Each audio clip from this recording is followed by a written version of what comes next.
네, 선거가 늦어지자 이렇게 민주당이 압박을 수치를 최대치로 좀 끌어올리는 모습이 보이고 있는데 자, 먼저 이재명 대표의 어제 그리고 오늘 조금 전 발언입니다. 직접 들어보도록 하겠습니다. 하루가 급합니다. 단 1시간도, 단 1분이라도 이 혼란과 위기를 극복할 수 있다면 줄여야 합니다. 헌법재판소가 이 혼란을 최대한 신속하게 종결지어야 합니다.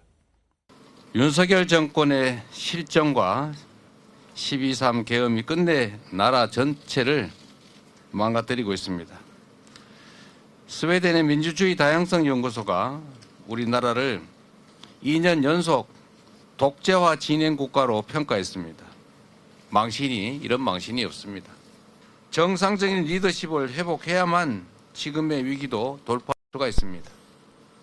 헌재의 신속한 판결을 다시 한번 촉구합니다. 네, 민정 기자 일단은 이재명 대표의 어제 그리고 조금 전 오늘 발언 들어봤는데 뭐 신속 판면하라 이런 내용들이 좀 많이 줄을 이루고 있는데 어제 광주 가서도 이런 비슷한 취지 얘기했었고 사실 보면 그제 민주당 지도부를 한정식 집으로 불러서 긴급 지도부 뭐 간담회를 했다고요. 거기서 나온 말인 것 같아요. 이런 것들이. 네, 그렇습니다. 이재명 대표 그동안에 암살 위협설로 인해서 엿새 정도 외부 활동을 하지 않았습니다. 그런데 어제도 그렇고 그리고 오늘도 현장 최고위원회의에 이재명 대표가 나서서 직접 신속한 판결을 촉구하고 나섰는데요. 이런 것들이 결국에는 그제 이 민주당 지도부가 만찬을 필두로 해서 모인 이 긴급 간담회 에서 나온 내용들인 것으로 지금 보도가 나오고 있습니다. 네. 한 언론 보도에 따르면 이 긴급 지도부 간담회를 소집한 이유, 지금 헌법재판소의 탄핵 심판 선고가 예상보다 너무 많이 지연이 되고 있는 상황으로 인해서 이 상황을 점검하기 위해서 이런 만찬이 소집이 된 것으로 알려졌는데요. 이 자리에서 이재명 대표, 이 정도로 선고가 늦어지는 건 문제다. 앞으로 어떻게 해야 되겠느냐 이런 취지의 발언을 하기도 했다고 합니다. 그래서 다시 이 외부 일정을 재개를 한 것으로 보여지고요. 네. 또 국회 법사위 소속의 야당 의원들은 어제 헌법재판소를 찾아서 윤석열 대통령에 대한 조속한 파면을 촉구하는 이 청원서를 제출을 하기도 했습니다. 예. 아무래도 이재명 대표의 공직선거법 위반 사건 2심 선고가 오는 26일, 그러니까 다음 주 수요일로 예정이 돼 있습니다. 만약에 윤 대통령에 대한 탄핵 선고보다 이 대표의 2심 선고가 먼저 나온다면, 그리고 이 2심 선고 결과도 이 피선거권 박탈형으로 나온다면 조기 대선이 만약에 치러진다고 하더라도 향후 이재명 대표에 대한 이 대권 행보에 막대한 타격이 불가피할 것으로 보이는데요. 그렇기 때문에 민주당에서는 이 당 차원의 압박 수위를 최고조로 끌어올리고 있는 것으로 보입니다. 자, 김상희 부대변인 일단은 긴급 지도부 간담회 열고서 뭐 탄핵 판단을 뭐 앞당길 방법 없냐 이런 얘기까지 나왔다고 하는데 어떻게 보면은 뭐 탄핵 심판 인용 자신했던 야권 특히 민주당 이재명 대표 입장에서 좀 위기가 있다, 위기감이 느껴져서 이런다라고 좀 봐야 됩니까? 뭐 위기감이 느껴진다라는 표현이 맞는지 아니면 뭐 불안감이 좀 고조되고 있다고 예. 표현하는 게 맞는지 모르겠는데요. 기본적으로 지금 보수의 장외 집회가 굉장히 거셌고 예. 그 압박 수위가 굉장히 그 극단적인 표현과 협박에 가까운 표현 그리고 거친 행동들이 있었습니다. 그런 거로 인해서 헌재가 위축되지는 않을까라는 우려를 하는 게 사실이었죠. 그리고 거기에 윤석열 대통령의 구속 취소 석방은 그런 불안감을 자극했다고 봅니다. 그러면 민주당 입장에서는 이것이 헌재를 실제로 위축시키는 건가? 아니면 헌재 재판관들의 어떤 영향을 조금이라도 주는 건가라는 우려를 할 수밖에 없겠죠.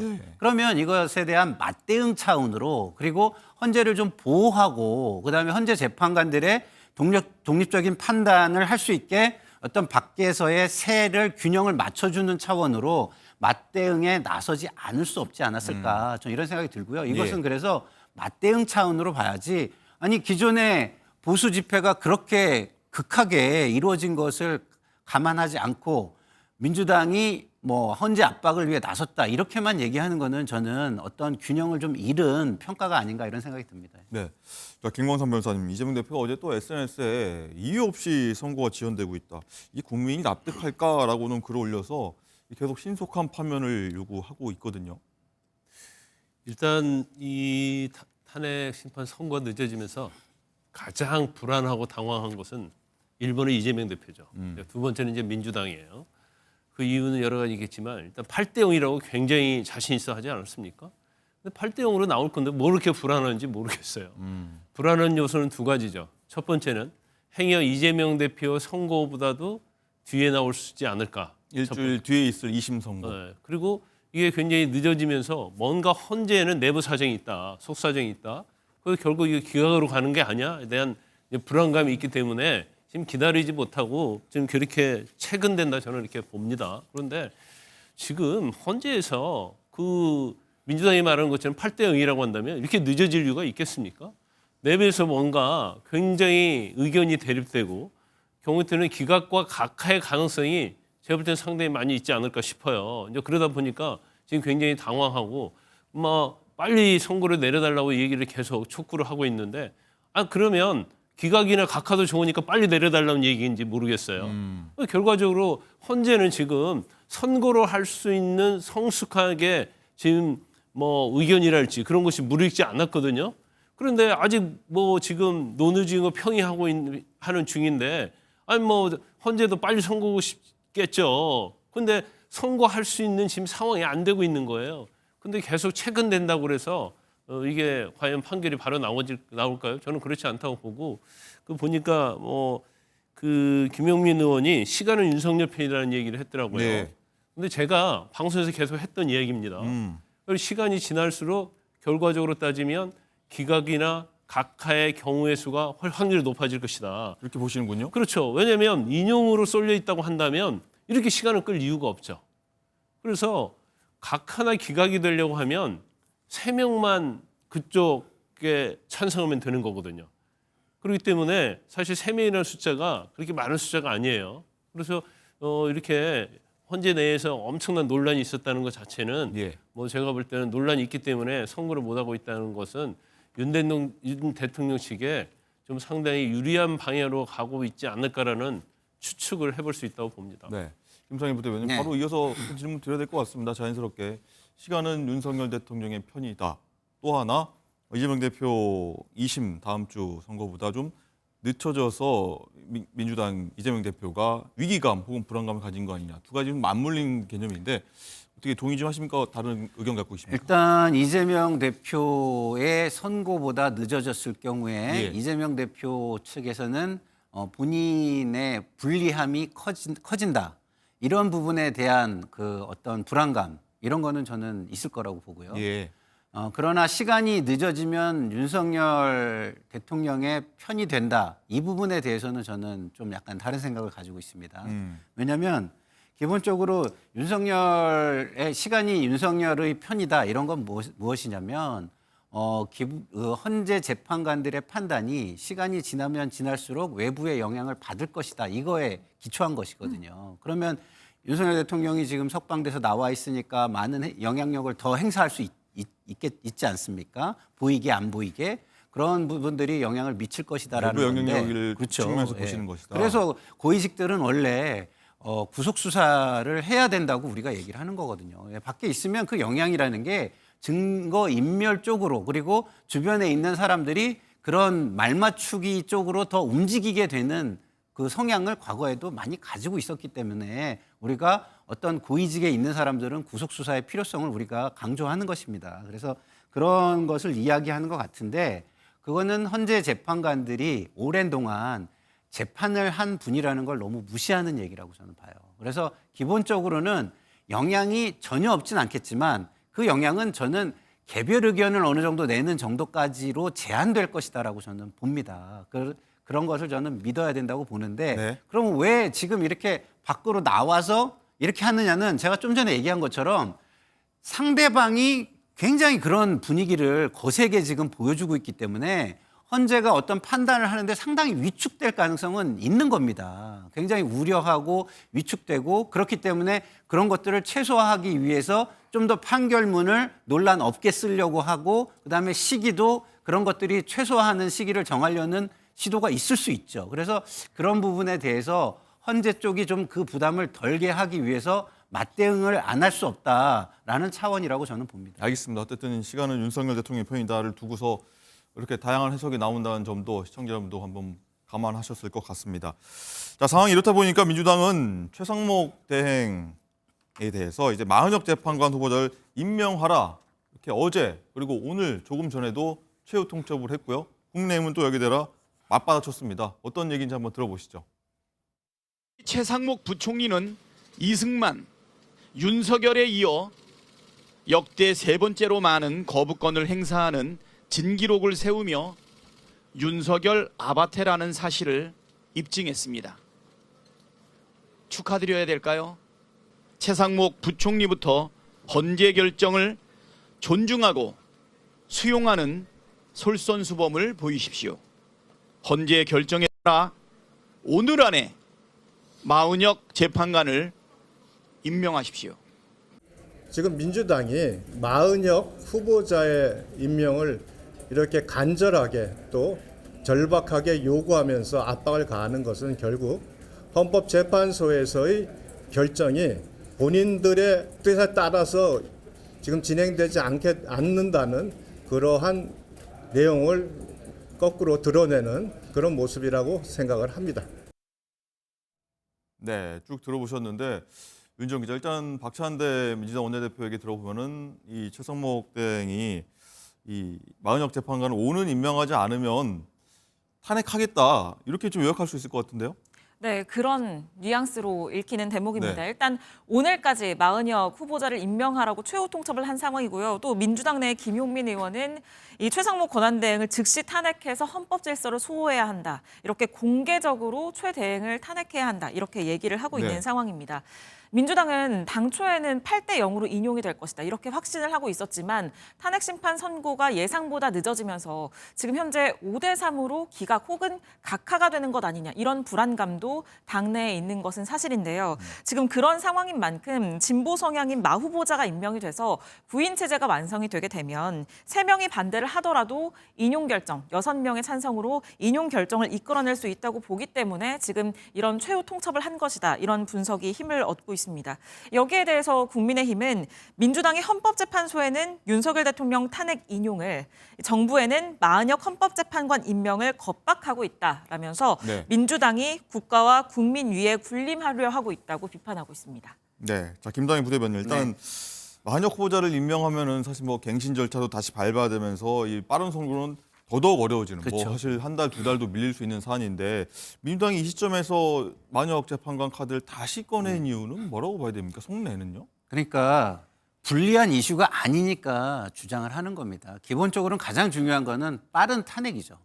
빠른 탄핵인데 뭐 탄핵이라기보다는 탄핵 심판 결론이죠. 예. 빠른 탄핵 심판 결론이 나야 되는 겁니다. 그거는 지금 아까 우리가 위기감 얘기했잖아요. 그 위기감은요. 민주당보다는 지금 경제 주체들이나 민생에 지금 매진하는 국민들에게 훨씬 큰 겁니다. 예. 지금 훨씬 큰 거기 때문에 그거를 원하는 건데, 근데 마은혁 재판관이 들어오면 좀 더 확실해지는 부분이 있을 수 있지 않습니까? 그런 부분에 있어서 나쁘지 않은 카드이기 때문에 시간보단 확실한 그렇죠. 카드가 메인 주와 부가 있는 건데 주를 주장하면서 부는 아예 주장하지 말아야 되는 것이냐? 그건 아니거든요. 이게 방향성이 비슷하다면 메인을 주장하면서 서브도 같이 주장할 수 있는 겁니다. 그래서 제가 볼 때는 지금 현 최상목 권한대행의 거부권 행사가 굉장히 잦아지고 있고 이런 부분에 대해서 압박을 하고 그런 모습이 국정 운영의 바른 모양이 아니다라는 거를 공격할 수 있는 소재도 되기 때문에 네. 그런 차원에서 나쁘지 않은 카드로서 정치적인 메시지를 내는 것이다. 그것을 뭐 여기에 너무 그 주 목적의 예. 그 전제적인 요소인 것처럼 얘기할 필요는 없다. 저는 이렇게 생각합니다. 자, 김광삼 변호사님, 만약에 마은혁 재판관을 임명하게 되면은 어쨌든 다시 선고 일자는 미뤄질 수밖에 없는 상황이고, 그리고 뭐 이재명 대표의 2심 판결이 다음 주에 있고, 혹은 뭐 최종 심의 그러면은 뭐 조기 대선 열린다고 하면은 그 이전에 나올 가능성 높아지는 건데, 그럼에도 민주당이 이런 카드를 탄핵 카드를 내는 것, 마은혁 재판관 얘기를 하는 것 어떻게 해석해야 됩니까? 그냥 하는 거죠. 그냥요? 그렇죠. 마은혁 카드는 살아있는 카드가 아니에요. 이미 죽은 카드인데 그 이유는 여러 가지가 있지만 만에 하나 최상목 권한대행이 마은혁 재판관을 임명할 리도 없고 저는 임명할 리 없다고 보거든요.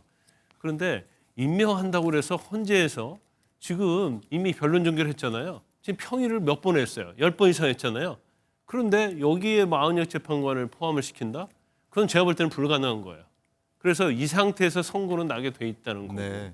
만에 하나 마흔역 재판관이 임명이 돼서 헌재에 합류하게 된다고 한다면 이 재판은 잘못하면 4월 18일 넘길 수도 있어요. 4월 18일이면은 그렇죠. 두 재판관이 퇴임 이후. 그렇죠. 그럼 4월 18일 넘겨버리면 예. 6명으로 될 뿐만 아니라 만에 하나 대통령 몫으로 임명해버리면 이 탄핵의 어떤 인용은 물을 건너가는 거예요. 그렇겠군요. 그걸 민주당이 모르고 있을까요? 알고 있는 거예요. 그렇지만 헌법재판소에 이미 결정이 났기 때문에 그 고리를 가지고 최상목 권한대행을 그냥 압박하는 수준의 그냥 제스처지 만약 재판관이 설사 임명한다고 그래서 예. 현재 윤 대통령 관련된 탄핵 심판에는 제가 볼 때는 영향이 거의 없다 이렇게 봅니다. 알겠습니다. 자, 윤정 기자, 일단은 이재명 대표가 조금 전에 최상목 대행을 향해서 또 압박하는 좀 발언을 했다고요? 어떤 내용입니까? 네, 구체적으로? 그렇습니다. 현장 최고위원회의 가장 마지막 부분에 예. 이재명 대표가 다시 발언을 하겠다 이렇게 해서 마이크를 잡았는데요.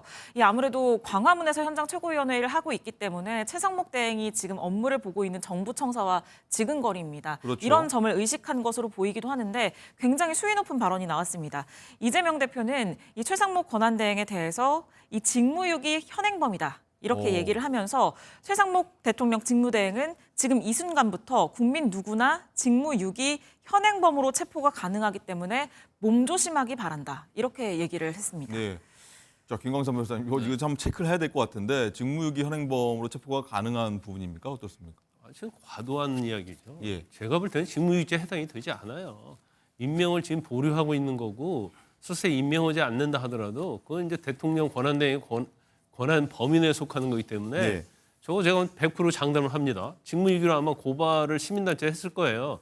저 무혐의 나올 겁니다. 무죄 나올 거고요. 현행범 체포라는 건 현행범 체포의 의미를 잘 모르는 것 같아요. 직무유기가 지금 자 이재명 대표 말대로 직무유기가 이어지고 있다고 계속성이 계속 이어지고 있는 거 아닙니까?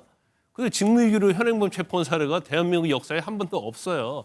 일반적인 어떤 긴급 체포 필요성이었지 도주 증거 인멸 염려가 있다랄지 그런 요건에 하나도 부합하지 않아요. 이재명 대표 변호사 출신인데 뭐 본인이 모르겠어요. 이제 법을 아는지 모르는지 의도적으로 하는지 모르겠지만 현행범 운운하는 것은 법률적으로 전혀 맞지 않는 얘기다 이렇게 봅니다. 알겠습니다. 일단은 그리고 민주당 일단 말만이 아니라 일단 오늘 밤 9시에 민주당이 의원 비상총회를 열어서 행동에 옮기겠다 이런 좀 뉘앙스도 풍기는 것 같은데 윤정 기자 이 총에서 어떤 얘기가 지금 나올까요? 네, 그렇습니다. 아무래도 그동안에는 이 민주당은 줄탄핵 역풍을 지금 우려를 해왔기 때문에 예. 최상목 대행에 대해서 탄핵 추진에 대해서는 조금 언급을 조심하는 모습을 보였습니다. 네. 그런데 오늘을 이 최후 통첩일로 잡으면서 이 오늘까지 마 후보자를 임명하지 않을 경우 최 대행에 대해서 탄핵과 고발 등을 하는 방안이 오늘 9시 최고위원회 비상의총에서 이 논의가 될 것으로 보입니다. 네. 자, 김상일 부대변인 네. 일단은 뭐 그동안 뭐 여권 쪽에서는요 야당 쪽이 탄핵 카드를 너무 남발한다 이런 비판도 있었는데 다시 또 꺼낸다는 거 우려의 목소리는 없습니까? 당연히 있죠. 탄핵이라는 것은 굉장히 엄중한 수단입니다. 그래서 국민의 일정 정도의 동의가 확보되지 않은 상황에서 예.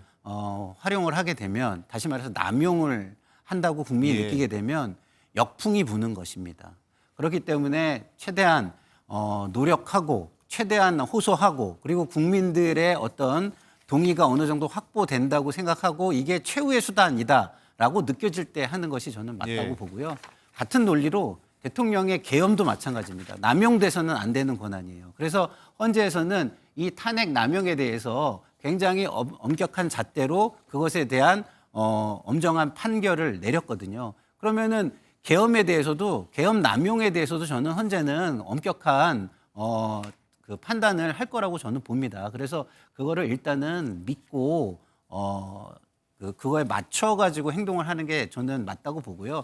그러나 계속 말씀을 드리지만 지금 보수의 광장 정치가 너무 거세지기 때문에 그것에 맞대응을 하지 않을 수는 없는 상황이에요. 그래서 하되 이렇게 국민 누구나 체포가 가능하다.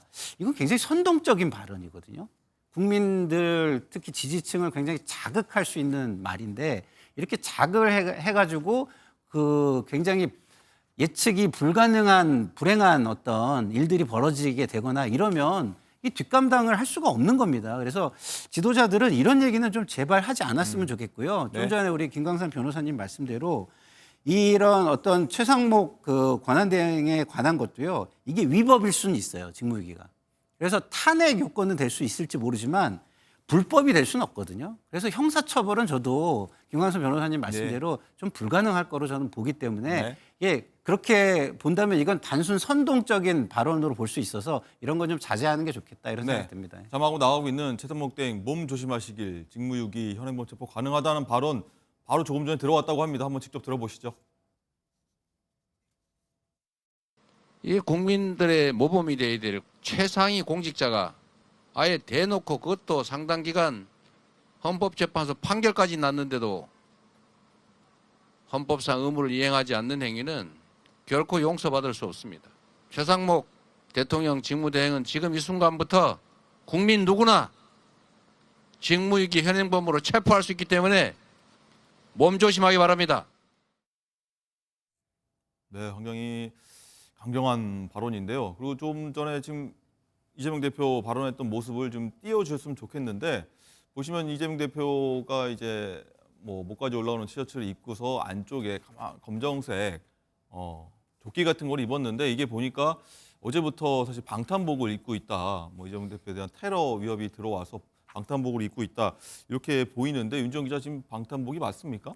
네, 아무래도 방탄복을 지금 입고 있는 것으로 보여지고 아무 제가 앞서서 말씀드린 것처럼 어제 이 광주행이 엿새 만에 외부 일정을 재개한 것이었습니다. 아무래도 최근 암살 위협설로 인해서 외부 일정은 자제를 해왔는데요. 다시 외부 일정에 나서면서 어제부터는 지금 저렇게 방탄복을 착용을 하고 일정을 하고 있고요. 또 경찰들도 신변 보호에 돌입을 했는데 지금 방금 전에 보신 모습은 사설 경호원으로 보여지고요. 네. 지금 사복을 입은 경찰관들이 어제 광주행 일정부터 신변 보호를 했습니다. 어제 광주 일정에서 지금 경찰들을 보면 방탄 가방이라고 하죠. 위급 상황에서 지금 보이는 화면인 것 같습니다. 네, 그렇습니다. 즉시 펼쳐서 이 총탄을 막을 수 있는 용도의 가방인데 이 방탄 가방을 들고 이 경호에 나선 모습도 포착을 할 수 있었습니다. 네. 자, 김광선 변호사님 일단 뭐 정치인들이 정쟁, 뭐 공방은 벌일 수 있지만 어떤 테러 위협에 있어서는 그냥 누구나 이거는 돼서는 안 된다는 의견이 지배적이지 않습니까? 이런 모습은 어떻게 보셨습니까? 그건 이제 당연한 얘기예요. 앵커께서 당연한 얘기를 예. 하시는데 아까 몸조심 관련해서 한 말씀 드리면 네. 지금 본인이 지금 몸조심하고 있는 거 아니에요? 그런데 최상목 권한대행한테 몸조심하라는 얘기가 이거 완전히 협박과 겁박으로 들릴 수 있는 얘기고 저희 야당 대표로서 할 수 있는 얘기가 절대 아니에요. 아니 본인도 행위나 테러단한테 몸조심하고 있는 상황에서 최상목 대행이 몸조심하라는 의미 자체가 이게 너무 의미심장하거든요. 정치적으로 비판할 수 있죠. 어떤 뭐 직무유기에 해당이 되니까 고발하겠다랄지 이렇게 할 수 있지만 몸조심하라는 것은 제가 볼 때는 저거 나가도 한참 나갔고 제가 야당 대표로 할 수 없는 얘기를 지금 하고 있는 것은 그만큼 이제 당황하고 있다. 지금 헌재의 어떤 선고가 늦어지니까 이제 그런 부분 말씀드리고 이제 방탄복 입고 최만만의 준비를 하는 건 당연한 겁니다. 근데 제가 이해하지 않는 측면이 하나 있는데 지금 여러 명이 테러에 대한 제보를 받았다는 거 아니에요. 그러면 이거 당연히 경찰에 신고해야 하는 거 아닙니까? 그다음에 이제까지 민주당의 어떠한 이제까지 해온 행태를 보면 다 반드시 민주당 내에 진상조사위원회를 구성하거든요. TF 구성해요. 더구나 당대표 신병과 가는 거 아닙니까? 그러면 그런 걸 먼저 해야 하는 게 맞지 않냐. 그러고 나서 방탄복도 있고 경호원도 하고 그러는 게 제가 볼 때는 순리적으로 맞다고 보는데 그냥 방탄복하고 경호원까지는 뭐 대동을 하는데 지금 문자를 한 명한테 보낸 게 아니고 다수 의원한테 보낸다는 거 아니에요. 그러면 저렇게 해가지고 테러를 막을 수는 없어요. 근본적으로 그 사람이 누구인지를 수사를 해서 발본 세고나 해야지 이게 테러의 근본적인 원인을 없애는 것이지 단순히 방탄복 입고 사설 경호원 대동하고 그런다고 해서 테러를 완벽하게 막을 수 있겠습니까? 그래서 민주당에서는 정말로 그게 현실적으로 가능한 그 테러 위협이 가능하다고 한다면 진상조사에도 꾸리고 경찰에 신고를 해서 범인을 색출하는 게 맞다 저는 그렇게 봅니다. 알겠습니다.